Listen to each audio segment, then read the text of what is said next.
This is the 2026 Lost Pines Sequoia by Riverstone that had its first debut to the public at the Hershey Show in Pennsylvania. This big boy's coming in at 43 feet long, and this paint job is totally different than anything else on the market. Yeah, definitely like the paint job.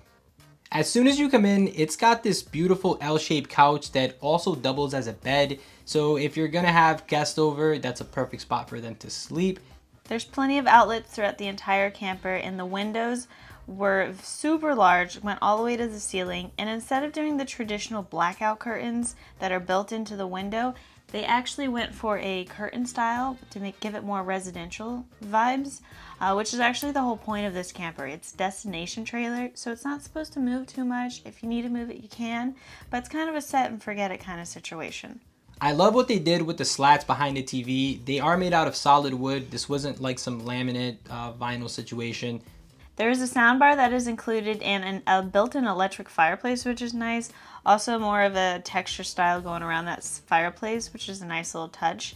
The dinette is right in front of a big window, which is really nice if you're gonna go ahead and park this thing in front of a good view, like a mountain or a river or the ocean or something like that. And while I was in there, I did notice that it is made out of a solid surface material, like Corian, I believe.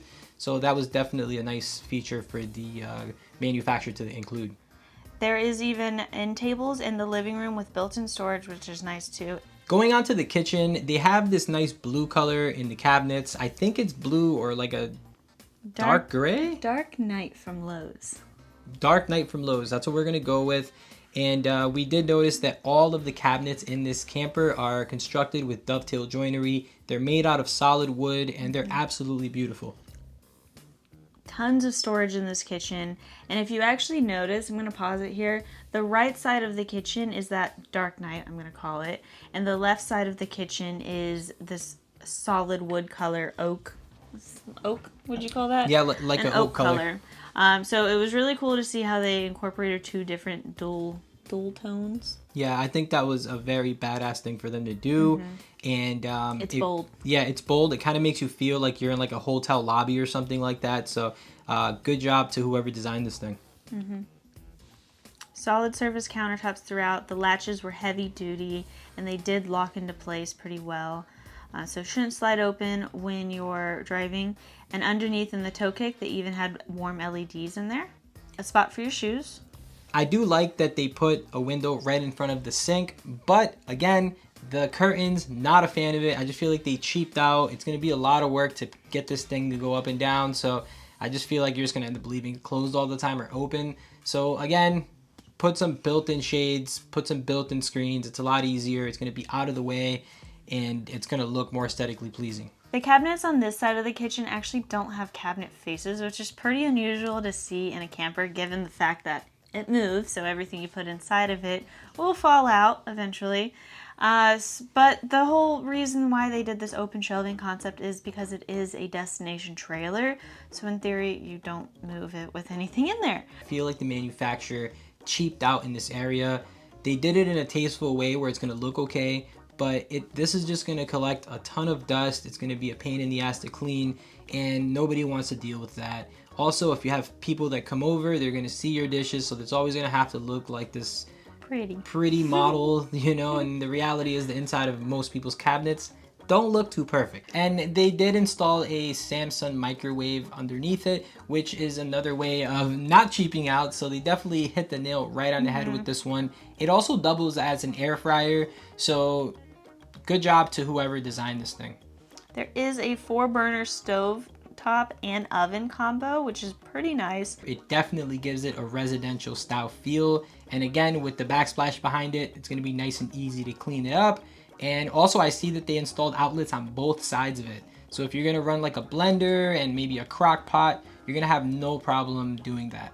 They did install a dishwasher that has the same face as all of the cabinets, so it just blends right in, which is also a really cool feature. On the side of the residential size refrigerator is this massive pull-out pantry, which is perfect for cans and whatever the heck you want to put inside of it, and it's made out of solid wood. Box of cereal. The residential size refrigerator and freezer is also Samsung, which was a beautiful. It's stainless steel to match the stove and everything else inside of this camper. They did add a max air fan inside the camper, which is pretty nice. Coming into the bathroom, you have these... No, you mean spa. Spa. Coming into the spa, you have these beautiful cabinets that match the kitchen.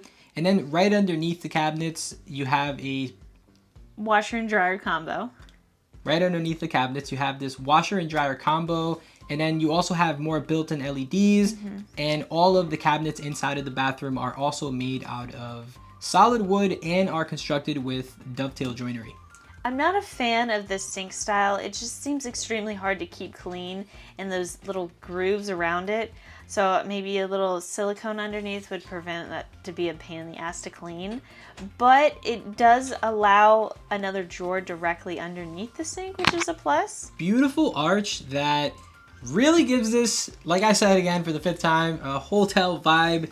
Absolutely beautiful. The designer of this thing, you killed it. The toilet is a porcelain Dometic toilet, which is nice. I also love that inside of the shower, it does have a seat, and then it does have kind of like a waterfall shower head style. It is built into it, but it does kind of come down like a waterfall, and then it also has a retractable shower head. Behind the toilet, there's even more storage, great for extra towels or bedding, things like that. Or toilet paper if there's a pandemic. Coming inside of the bedroom, it has this beautiful slatted wall behind the bed, which gives it like a nice welcoming feeling. And also, I jumped on this bed personally. It is comfortable. The scones on the back wall of the bedroom are actually the same scones from the living room, so it's nice that they continued the same elements there. Underneath the bed, they gave a great amount of storage, and Manny's biggest pet peeve in a camper is how underneath the bed is built. I hate when I go into a camper and I see a piece of 1/2 inch or 1/4 inch plywood that's holding up the bed. And it's just cut really crappy. And then the struts are built onto like a piece of 2x4. I just feel like that has no longevity to it. And that's another way that the manufacturer's just completely jipping out on building something that's so beautiful. I mean, you spend all this time and money and effort to make this beautiful camper, and then you construct the bottom of the bed out of a piece of 1/4 inch plywood. So this camper here did not do that. They went with the more expensive style, which I'm a huge fan of. So again, shouts out to the manufacturer for building this the right way. The left and the right side of the bed did have a little spot for a nightstand, which is great for a cup of water. There are charging spots on both sides of those nightstands too, which is super functional.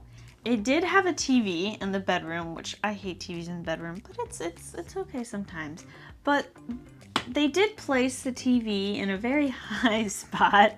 I don't think it's very functional. When you're laying in bed, I think your neck will just be way too high, and after a half a show, it's going to be uncomfortable. They also did a symmetrical his and hers closet on both sides. They did install pocket doors into this camper, which is another way to make it feel a lot more open. You don't want that door swinging, into the bathroom or into the kitchen, or vice versa when it comes to the bedroom. So they definitely hit the nail right on the head with just putting pocket doors in there and being done with it. And the pocket doors are really nice looking as well. Overall, this camper is absolutely beautiful. I love that it has no slides. The price point is right on the money. Things that I would change the curtains. I would change the color of the couch. What would you change? I would probably add a couple of cabinets, cabinet faces on the upper cabinets. I just don't see why they did that much open cabinets, that many open cabinets. Maybe put faces on half of it. I don't know. Yeah, I agree, but overall, I think the camper is well built. The walls have 3-inch insulation, so it should keep you nice and roasty and a toasty, as RV Hunter would say. Yeah, I think the camper is absolutely worth it. If you guys want to get a camper, hit us up. We can hook you up with a camper. I don't know, peace.